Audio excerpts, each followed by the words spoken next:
അടുക്കള വൃത്തിയായിട്ടിരിക്കണമെന്ന് ആഗ്രഹിക്കുന്നവരാണോ? എന്നതാ ഈ ടിപ്സൊക്കെ ഒന്ന് ഫോളോ ചെയ്തോളൂ. നമ്മൾ പാചകം കഴിയുമ്പോൾ എന്തായാലും നമ്മൾ കുറേ സാധനങ്ങൾ ഷെൽഫിൽ നിന്ന് റാക്കിൽ നിന്നൊക്കെ എടുത്തിട്ടുണ്ടാവും.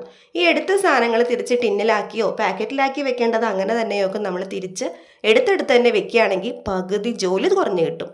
എന്തെങ്കിലും കറികളോ പൊടികളോ ഒക്കെ എടുക്കുമ്പോൾ താഴെ വീണിട്ടുണ്ടെങ്കിൽ അതൊക്കെ ഒന്ന് അപ്പം തന്നെ തുടച്ച് കളയുക. റാക്കുകളും നമുക്ക് മാറ്റാൻ പറ്റുന്ന സംഗതികൾ സ്ലാബിൻ്റെ മുകളിലുണ്ടെങ്കിൽ കൗണ്ടർ ടോപ്പിൻ്റെ മുകളിലുണ്ടെങ്കിൽ അതൊക്കെ ഒന്ന് മാറ്റി തുടയ്ക്കുക. അതേപോലെ തന്നെ എന്തായാലും പാചകം കഴിയുമ്പോൾ നമ്മുടെ സ്റ്റൗ അത്യാവശ്യം എണ്ണയോ അഴുക്കൊക്കെ വീണിട്ടുണ്ടാവും. ആ സ്റ്റൗവും അതോട് ചേർന്നിട്ടുള്ള കിച്ചൻ്റെ വോളും സ്റ്റൗവിൻ്റെ അടിയൊക്കെ നന്നായിട്ടൊന്ന് തുടച്ചിടുക.